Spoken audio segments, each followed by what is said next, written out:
ये वाली लाइन पे वापस आ जाते हैं। Chloroplasts are plastids containing the pigment called chlorophyll, जो कि ग्रीन कलर इम्पार्ट करता है। A chloroplast is enclosed by 2 lipid membranes, they are called the kitchen of the cell. ठीक है, अब हम लोग को यहाँ पे जैसे हम लोगों ने देखा था सेल का सेल मेम्ब्रेन, न्यूक्लियस का न्यूक्लियर मेम्ब्रेन, वैक्यूल का टोनोप्लास्ट, वैसे ही यहाँ पे हम लोग को बोल रहा है कि क्लोरोप्लास्ट जो है वो 2 लिपिड मेम्ब्रेन से एनक्लोज्ड होता है। लिपिड जो होता है, लिपिड क्या होता है आपके मन में आ रहा होगा, लिपिड लिपिड वर्ड जो है वो बार बार आ रहा है, तो लिपिड होता क्या है ये आप क्लास 11 में अच्छे से पढ़ेंगे, लेकिन अभी मैं ये बता सकता हूँ कि लिपिड जो है वो एक फैटी मॉलिक्यूल है। ठीक है, वो फैट का ही एक पार्ट है। ठीक है, जो हमारे सेल मेम्ब्रेन में पाया जाता है, बस ये बता सकता हूँ मैं अभी आपको, बाकी आपको आगे डिटेल्स जो है नेक्स्ट हायर क्लासेस में आएंगे। ठीक है, so chloroplast is enclosed by 2 lipid membranes.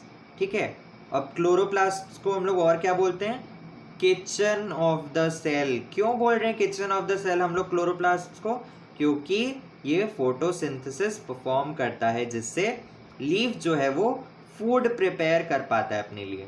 ठीक है, डन। ये यहाँ पे देखो क्लोरोप्लास्ट ऑर्गेनली जो है उसका डायग्राम दिया हुआ है। ठीक है, इसके अंदर ये छोटे छोटे जो हैं, जो हम लोग को डिस्क लाइक स्ट्रक्चर दिख रहे हैं, सर्कुलर स्ट्रक्चर दिख रहे हैं, उसको हम लोग ग्रैनम बोलते हैं, या सिंगुलर में हम लोग ग्रैना बोलते हैं। ठीक है, ग्रैनम बोलेंगे प्लूरल, या फिर सिंगुलर में हम लोग ग्रैना बोलेंगे। ठीक है, तो क्या बोल रहे हैं, the inner matrix, the inner matrix is called stroma. ये वाला जो हम लोग को लाइट ग्रीन कलर का पार्ट यहाँ पे दिख रहा है, ठीक है, जो स्पेस में फैला हुआ है क्लोरोप्लास्ट के अंदर, उसको हम लोग क्या बोलते हैं, स्ट्रोमा। उसको हम लोग क्या बोलेंगे, स्ट्रोमा।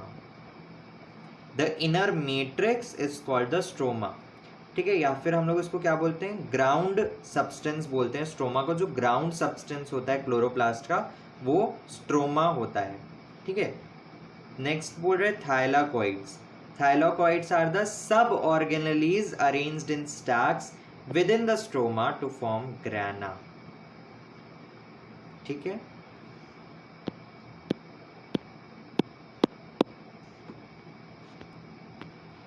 इसके पहले मैंने उल्टा बोल दिया था, ग्रैना जो है वो प्लूरल होता है। ठीक है, ग्रैना जो है वो प्लूरल है, और ग्रैनम जो है वो सिंगुलर होता है। ठीक है, सो यहाँ पे क्या बोल रहे हैं, thylakoids are the sub organelles arranged in stacks within the stroma to form grana. ये जो हम लोग को ये डिस्क लाइक स्ट्रक्चर दिख रहा है, ठीक है, ये डिस्क लाइक स्ट्रक्चर या सर्कुलर स्ट्रक्चर जो दिख रहा है, वो ग्रैना नहीं होता है, उसका नाम होता है थाइलाकॉइड्स। ये थाइलाकॉइड है ये। ठीक है, एक मिनट, हम लोग कंसेप्ट में चलते हैं। ठीक है, तो हम लोग कंसेप्ट में आ चुके हैं। ये एक क्लोरोप्लास्ट का डायग्राम है, जिसमें ये जो सर्कुलर प्लेट्स या सर्कुलर डिस्क हम लोग को दिखाई दे रहा है, ये एक जो सर्कुलर डिस्क है उसको हम लोग थाइलाकॉइड बोलेंगे। एक जो सर्कुलर डिस्क है उसको हम लोग थाइलाकॉइड बोलेंगे। यही थाइलाकॉइड्स को जब हम लोग स्टैक कर देंगे, स्टैक करने का मतलब एक के ऊपर एक ऐसे रख देंगे, जैसे कि अपन कॉइन्स को जमाते हैं, ऐसे एक के ऊपर एक स्टैक करते हैं। ठीक है, इसको स्टैक करना बोलते हैं। सो अगर थाइलाकॉइड्स को हम लोग एक के ऊपर एक जमा दें या स्टैक कर दें, तो अब हम लोग इस पूरे स्ट्रक्चर को हम लोग ग्रैना बोलेंगे। ठीक है, इस पूरे स्ट्रक्चर को हम लोग ग्रैना बोलेंगे। ठीक है, अब ऐसे बहुत सारे ग्रैना हो सकते हैं। सो एक ग्रैना को हम लोग ग्रैनम बोलते हैं, उस पर हम लोग ज़्यादा फोकस नहीं करते, सिंगुलर प्लूरल पे। ठीक है, ये एक जो सर्कुलर डिस्क स्ट्रक्चर है उसको हम लोग थाइलाकॉइड बोलेंगे। ठीक है, अगर इसी थाइलाकॉइड को हम लोग स्टैक कर देंगे तो ये ग्रैना बन जाएगा। ये पूरा स्ट्रक्चर जो है वो ग्रैना कहलाएगा। नीचे जो ग्राउंड सब्सटेंस है जो क्लोरोप्लास्ट में, उसको हम लोग स्ट्रोमा बोलेंगे। क्या बोलेंगे, स्ट्रोमा बोलेंगे। अब ये सारे जो थाइलाकॉइड्स है या ग्रैना जो है वो एक दूसरे से कनेक्टेड होते हैं बाय इंटरकनेक्टिंग लिंक्स। ठीक है, ये सब जो है ये इंटरकनेक्टिंग लिंक्स हैं, ये जो यहाँ पे बना हुआ है ये।